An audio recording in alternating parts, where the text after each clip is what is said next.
गुस्से में आकर एक पत्नी अपने ससुराल को छोड़कर मायके चली जाती है और वहाँ पर हो जाती है गर्भवती। और 1.5 साल बाद जब अपने पति से मिलती है तो होता है कुछ ऐसा मामला।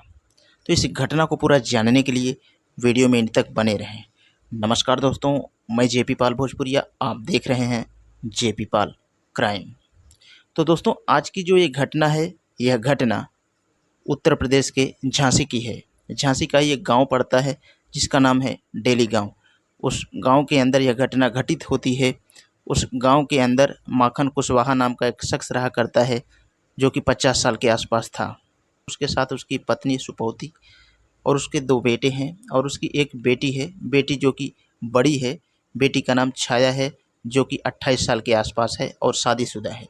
उसके 2 बच्चे हैं और पति का नाम चंदन है और वह मध्य प्रदेश सीहोर का रहने वाला है। यह परिवार अब आराम से रह रहा होता है। जो बेटी होती है उस अपने सास ससुर के पास ससुराल में ही रहा करती है। अब दोस्तों, छाया बच्चों के साथ एक दिन गायब हो जाती है। छाया, उसके बच्चे गायब हो जाते हैं।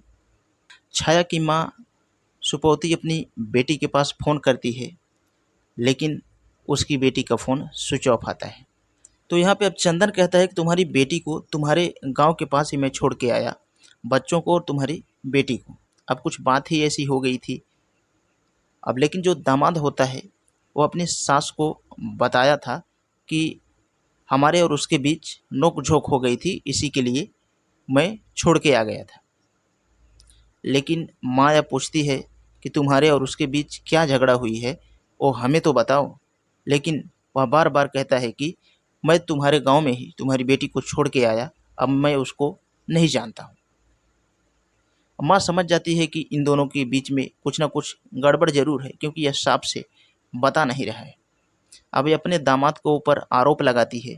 अब यह पुलिस के पास जाती है, पुलिस कहानी को बताती है, लेकिन पुलिस वाले भी कोई ठोस कदम इसके लिए नहीं उठाते हैं। अब ये मामला 1 साल बीत जाता है, लेकिन कुछ भी मामला सामने निकल के नहीं आता है। अब 1 साल बीत जाता है। 1 साल बीतने के बाद में यह किसी और को लेके अपने साथ में कोर्ट में चली जाती है और वहाँ पे यह अपील करती है जज के सामने। तो जज साहब के सामने जब इतनी मामला को बताती है तो पुलिस तुरंत एफआईआर को दर्ज करता है और उसकी बेटी छाया को ढूंढने में जुट जाती है। अब सबसे पहले जो पुलिस होती है, अब छाया के पति चंदन को पकड़ना चाहती है, वो सीधा चंदन के पास जाती है, यानी कि छाया के ससुराल। लेकिन छाया के ससुराल में सब लोग गायब थे, कोई था ही नहीं। अब जब सब लोग गायब थे तो पुलिस का शक कहीं ना कहीं इन लोगों के ऊपर 100% चला ही जाता है कि वारदात इन्हीं लोगों ने किया है। अब क्या होता है, 14 मार्च 2024 को फ़ोन पे एक वीडियो आता है। उस वीडियो में उसके 2 बच्चे स्कूल के किसी फंक्शन के पीछे दौड़ते हुए दिख जाते हैं।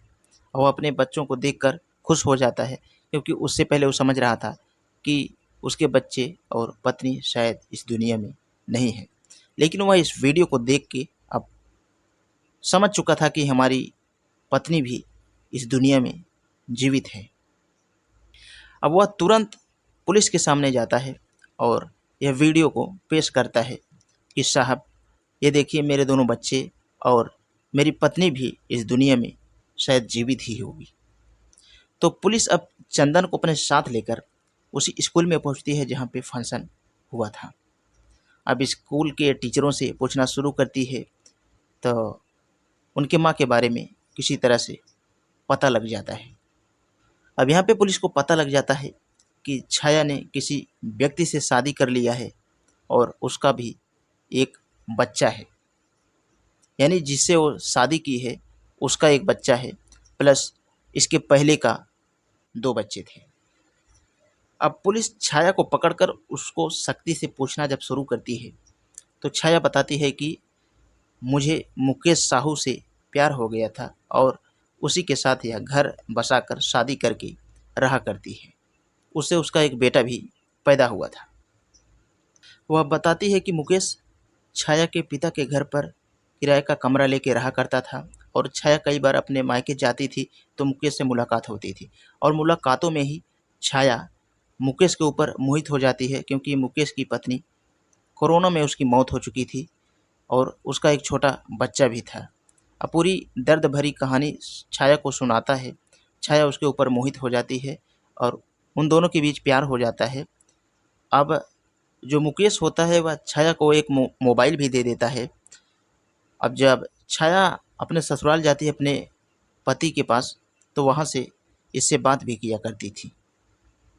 एक बार जब वो बात कर रही थी, उसका पति चंदन उससे बात करते हुए पकड़ भी लेता है, तो उसको बहुत समझाता भी है, लेकिन यह मानती नहीं है। अब इसी बात को लेकर इन दोनों के बीच में झगड़ा होता है और यही झगड़ा एक दिन इस हद तक बढ़ जाता है कि जो चंदन होता है वह अपने पत्नी छाया को और अपने दोनों बच्चों को बाइक पे बैठाता है और उसके मायके में छोड़ के आता है। दोस्तों, उसके बाद जो छाया होती है वह गांव के बाहर खड़ी हुई सोचती है कि ससुराल तो जा नहीं सकती और अपने मायके जाऊंगी तो वहाँ पर भी बेइज्जती होगी। तो उसके बाद में मुकेश के पास फ़ोन करती है और कहती है कि मेरा तुम्हारे ही ऊपर भरोसा है, अब तुम ही मेरी लाज को बचाओ। अब मुकेश करता भी तो क्या करता, उसको भी एक पत्नी चाहिए थी, उसकी पत्नी पहले से ख़त्म हो चुकी थी। तुरंत वह अपने दिमाग में एक चाल चलता है। उसके बाद में वह पूरा विचार करके कहता है कि कल ही हम लोग शहर भाग चलेंगे। उसके बाद में यह मुंबई आता है और मुंबई में ही एक फ्लैट लेके रहने लगता है। तकरीबन 1 साल के समय बीत जाते हैं और इन 1 साल के बीच में इसको एक बच्चा भी पैदा होता है और इसके पहले का बच्चा जो था इसका 2 था ही। तो दोस्तों, इस तरह से कहानी का पूरा राज खुल जाता है और कहानी भी यहीं पे ख़त्म हो जाती है। तो दोस्तों, आप इस कहानी के बारे में क्या कहना चाहते हैं, कमेंट बॉक्स में अपनी राय ज़रूर दें। और वीडियो के लिए मैं बस इतना कहना चाहूँगा, अगर ऐसा ही कंटेंट देखना आपको पसंद है तो हमारे चैनल पे बने रहें। चैनल को सब्सक्राइब करके बेल का आइकन ऑल पे ज़रूर प्रेस कर लें, ताकि कोई भी वीडियो लाऊं तो आप तक आसानी से पहुंच सके। तो आज के लिए बस इतना ही। मिलते हैं कल शाम 7 बजे किसी नेक्स्ट क्राइम स्टोरी के साथ।